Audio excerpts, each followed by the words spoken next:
Welcome back into another episode of the Spaceman 2.0 Phoenix Truth Rising Show, here to help you grow in the knowledge and wisdom of truth, and the truth will set you free. The best history lesson and spiritual insights on the planet. Exposure of the Illuminati's plan of world conquest and control is the death knell to the New World Order. We're going to get back on into God 2 Has a Plan 2000, Divine Plan, Volume 2. Going into how the Sumerians, finishing off with the last episode, got cut off. Sorry about that. That's how it goes with technology. Anyways, the last episode was about finishing off the Sumerians. Even the origin of Christianity came from the Sumerians. And the Hebrews stole their culture. We're getting back on into that. So continuing on. Many books of the Old Testament with their beautiful maxims were taken in their entirety from the Sumerian religious writings. The history of the Hebrew religion, subsequently included in the Bible as we know it today, was made part of the Christian Bible solely because of the beauty of these Sumerian writings, such as the book of Ecclesiasticus, and especially the Psalms, all Sumerian, and most of all because of the prophecies concerning Christ's coming, or as the Hebrew religion called it, the coming of the Messiah, which they still expect as a future event for them. The history of Christianity then had its beginnings in the lost civilization of the Sumerians, and their origin of Christianity is now brought to light by God himself at this critical point in time to expose the duplicity of the so-called self-styled Jewish race, which is not a race, who have foisted on the people of the world several major deceptions, hoaxes, to gain their consuming ambition to rule the world and make all nations subject to them. The hoax of the Old Testament is the major hoax, that Christ was their own race, was another, and now in this century, the extraordinary successful hoax of the 21st century, which is the Second World War, is another major hoax causing the continuing suppression of the truth of their centuries of deceit. The New Testament has also been tampered with. The birth of Christ, predicted in the prophecies to take place in Bethlehem, was now brought about at the time of census of that family of David. David was not the ancestor of Isu, Emmanuel, Jesus, through his mother or by adoption through Joseph. These are untruths introduced into the account of his birth to make his descent from David an absolute fact, to establish that he was of the Jewish race. His mother, Mary, was of Sumerian origin and could not have been Jewish. The evangelist writers gave a lineage for Mary that is presumed, since there was no record to substantiate it. The Council of Nicaea separated the books of the Bible, discarding books that were obviously false. They retained all the books that were considered genuine, including all books containing the prophecies of Christ's coming. The Council of Nicaea had accepted the authenticity of the Jewish Old Testament. False statements could have been made part of these prophecies. These prophecies can now be read in their original context in the Sumerian writings. Why, we ask, does God permit such a tremendous contradiction of the truth to become successful for 2,000 years? We cannot answer this question except to say that God is infinite in his wisdom, and his decisions to allow evident lies and evil conditions to prevail and grow over centuries upon centuries can only be understood if we realize that time is an element confined to planet Earth. God surveys the whole history of earthly time and brings all things together into good over the whole range of human history.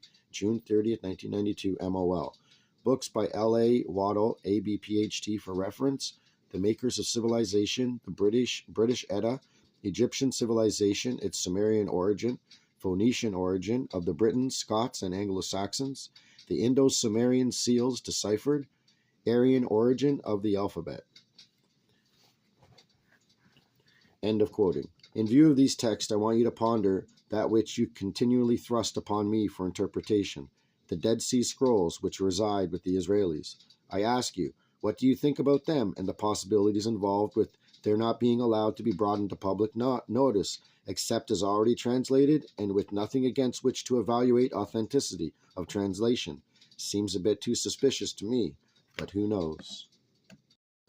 Let us now return to the original subject within the divine plan, and at this time I am utilizing Sitchkin's projections, for they are valid indeed. Please, readers, get his material, for you need this kind of information as given in Genesis Revisited. I have no input at this time on other of his works, nor on all subject material in the book in point. Findings of Apollo program. In addition to priorly mentioning findings of the Apollo, in another which also stands in the way of accepting the accretion theory, the moon's surface as well as its mineral content suggest a magma ocean created by partial melting of the moon's interior. For that, a source of heat great enough to melt the magma is called for. Such heat can result only from cataclysmic or catastrophic event. In the co-accretion scenario, no such heat is produced.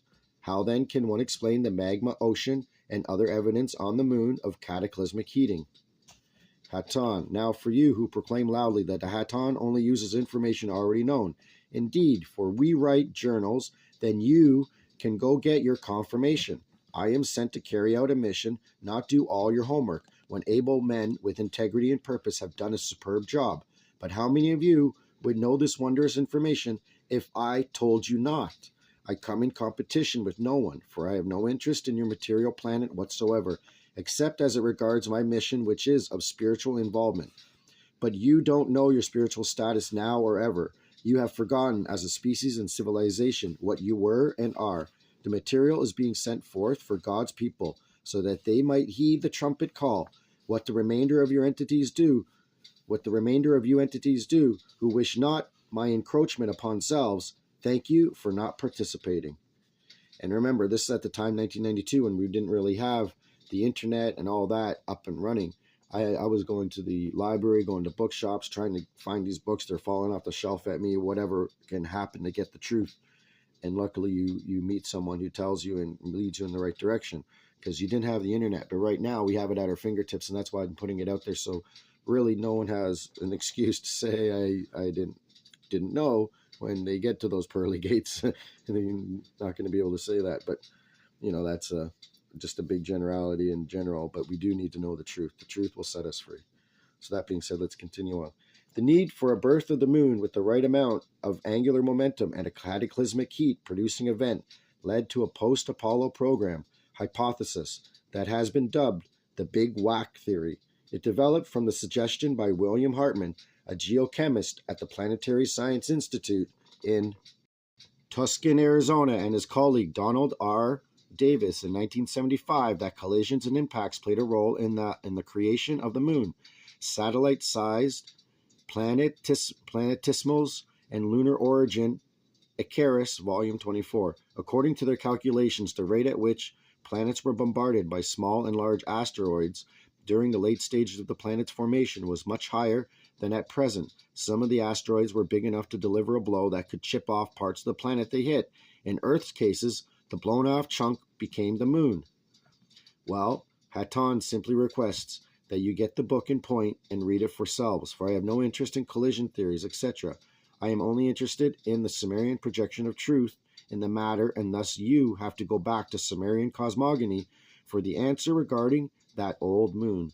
The first help it offers modern science is its assertion that the moon originated not as a satellite of Earth, but of the much larger Tiamat. Then, millennia before Western civilization had discovered the swarms of moons encircling Jupiter, Saturn, Uranus, and Neptune, the Sumerians ascribed to Tiamat beyond Mars, which would qualify her as an outer planet, and the celestial horde was acquired by her no differently than by the other outer planets.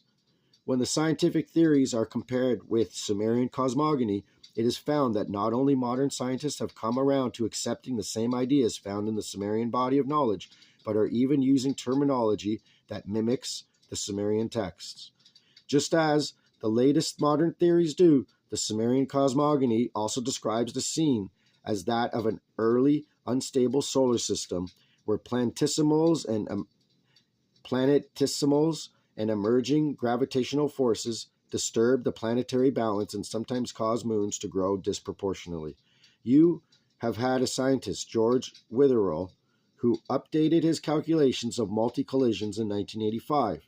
The terms used by this scientist and those of the Sumerian texts are amazingly similar, as presented in the Enuma Elish. Remember that. That's the Sumerian text, Enuma Elish. He speaks of lots of brothers and sisters moving about, colliding with each other, affecting each other's orbits and very existence. The ancient text speaks of divine brothers who disturbed, troubled, surged back and forth in the heavens, in the very zone where Tiamat was near her belly. He uses the expression battle royal to describe the conflict between these brothers and sisters. Now we know why WWF and Worldwide Wrestling and all that use battle royale. Interestingly enough, they were reenacting this ancient battle. If you look at it from this point of view, you have a whole new rituals going on with wrestling right there.